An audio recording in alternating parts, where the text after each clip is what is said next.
Happy New Year and welcome to my channel Urban Tropical. I'm not sure if you can tell I'm a bit extra toasted because I have just come back from holiday, and hence is the topic: how do we look after our plants when you go away on a winter vacation, or it could be to see your family members, or it could be emergency, it could be many reasons.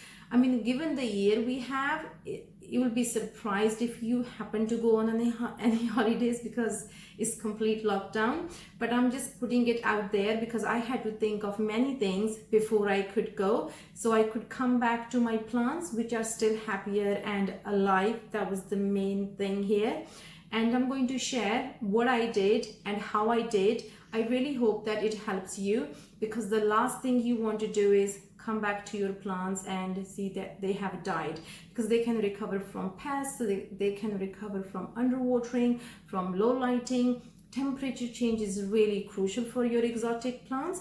If they are subtropical plants, you are still okay because they're not that fussy. They can still do with a good 5 or 6 degrees. But when you have exotic plants, you need to at least ensure that you have a minimum around 12 or 13 degrees temperature in your house.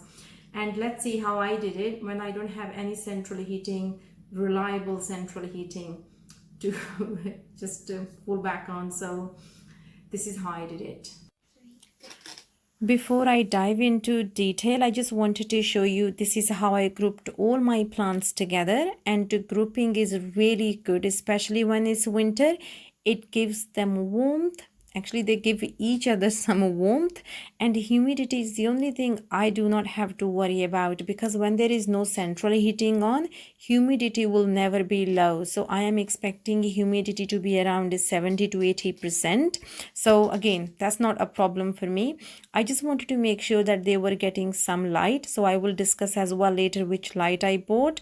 Again, I did have some pest issues as well, and I had to deal with that. But again, that's all part of the process, how we can take steps to ensure that when we come back, we are coming back to better plants. But before any more talk, let's just get into it. What do we need to do?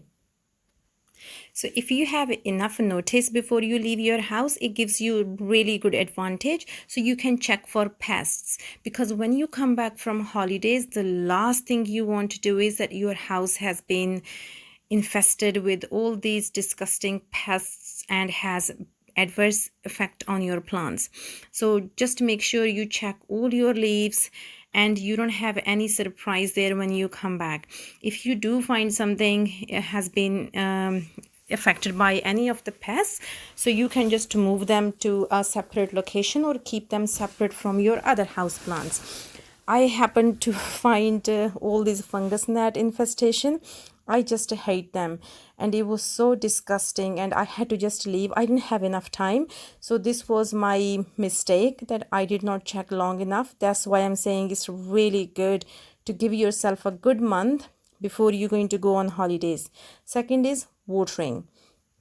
I let my plant really dry before I was going away because I wanted to give them a good drench. I am using rainwater, so I fill up my bathtub because that's where I can put so many plants and underwater them. Underwatering is really good if you have a fungus gnat issues, which I have so big time, and I'm just trying to I was just trying to be so relaxed before I go on holidays, and I bought all these yellow sticky tapes to just to control them, even though I knew it wouldn't eradicate my problem, but it was some kind of control in place. So the second thing here is you water all your plants. In winter, I water my plants 2 to 3 weeks because they are not really growing really fast. It's hardly any growth. It's just to make sure they are not dry. So here you can see I have let my plants completely dry before I'm going to give them a really good soak. I leave them in the bathroom for approximately 4 hours, and I think by then they have drank really well, and I feel satisfied that I have made sure that they're not going to have a shortage of water. The key thing here was I watered 5 days before I was leaving.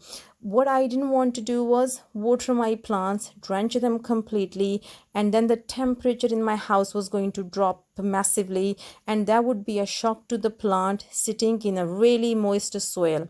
So if I water them 5 days in advance, that gives the roots to have a good drench, and then just let the water dry, because the temperature in my house when we live here is around 21 degrees, 22 degrees. So that was the thinking behind it. But if you are going to maintain the temperature in your house for 21 or 22 degrees while you are away, you are good to give your plants water just before you go.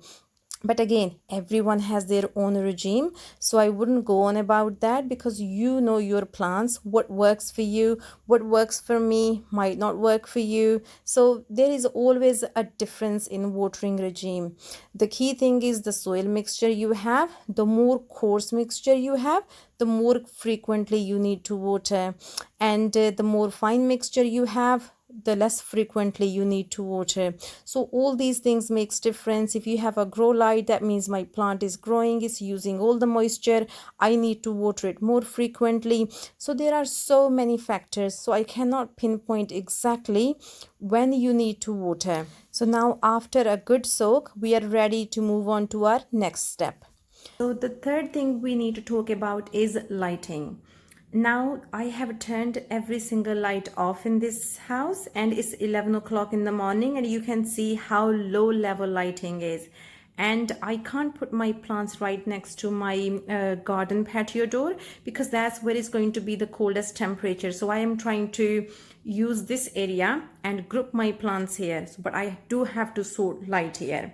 So to solve that problem, I have bought this light from Amazon, and it's really good. So I'm just going to show it to you.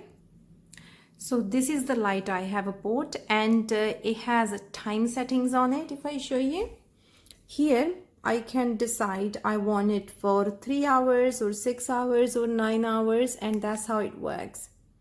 So sorry, if I turn this switch on, that means it will be on for 12 hours, 6 hours and 3 hours. So I decided to leave my light on for 3 hours every day, because my plants are not used to have too much light, and I really don't want to do that when I'm going on holidays. That means they could grow more and will need water more. So I'm just trying to give them the minimum requirements, so it works for me. The coolest thing about this light is this head is so easily maneuverable. You can just do that, and I can just make it go here. So I can change my location of the light angle. Is just so much more convenient, and I found this light to be so much useful. And you can even angle it to the corners. So if I just do that, you can see again it can have more brightness and dimmer as well. So it was really cool actually. That's full brightness, but it's literally 1.5 meters away from the light. It's still getting so much light there. I can see, not on the camera, but in real life I can feel it's getting enough light. So I'm really happy about that. So my lighting is sorted. Now the most important thing I'm leaving to the last, that is a temperature. When we go on holidays in summer, we don't have to worry about a temperature. About now the heating is really crucial in winter, especially if you are going away. So the first thing I figured out was which side of the house I want to use to store my plants in a group, and I chose the wall which was a shared house with the neighbors, because if they are in, which they were, that will keep that side of the house warm, because they will have heating going on. So that was the very first thing I did. Second, you have a central heating in place. My central heating is not very reliable, and I couldn't have put it on timer just in case it didn't work or it worked too much. So that was my big dilemma, and I decided to go for electric radiators. So this radiator, I had it for a good 5 or 6 years, so I kind of know this one is safe. Again, I will not recommend any electrical appliances to anyone. I'm only sharing what I did, because the last thing you want to do is come back from holidays and your house is on fire. But anyway, I decided to go with this one, and I bought the timer. I'll just show it to you. So this radiator is approximately 450 watts, so not really hot. Even at the full speed is okay, because the last thing I wanted to do was my plants to experience extreme temperatures, hot and cold. So I decided to go for the low wattage ones. Actually, that's the only one I did have. And I used this plug, which is a timer, so it will come every day from 9 o'clock till 1 o'clock. And the whole point was that 4 hours it should warm up at least this area to get to 13, 14 or 15 degrees, and that's what I did. So once all my actions were in place, and this is the day before I'm leaving for holidays, I was actually a bit nervous just in case things didn't work out or temperature went really down. And I was trying to say to myself, once I'm on holidays, I will monitor the temperatures in the UK. But strange enough, I did not even think one day about plants. I think it was this whole COVID-19 thing which was on your head. And when you went away, I just forgot all about it. Here when I came back, and I just wanted to see how my plants were doing. So every single plant was fine, and here is just the daylight. Actually, it was really sunny day. As you can see, this calathea has kind of collapsed, and it was really dried up, and all I have to do was water it and it bounced back. All my small cuttings were still fine, so there was no sign of drying up, and I kind of was happier that the calatheas were okay, and I really wanted my philodendrons to be okay and monstera to be okay. They were all okay. So the lowest temperature, actually it's not the lowest, that's the day I came in, and temperature was 13.9%, humidity was high. So I think all in all it was all good. And then I did have a plants upstairs as well, which did not need any heating or anything, so they just all survived as well. And I really hope that you find this video useful. Please, if you do like the video, click subscribe. Thank you so much. Bye bye.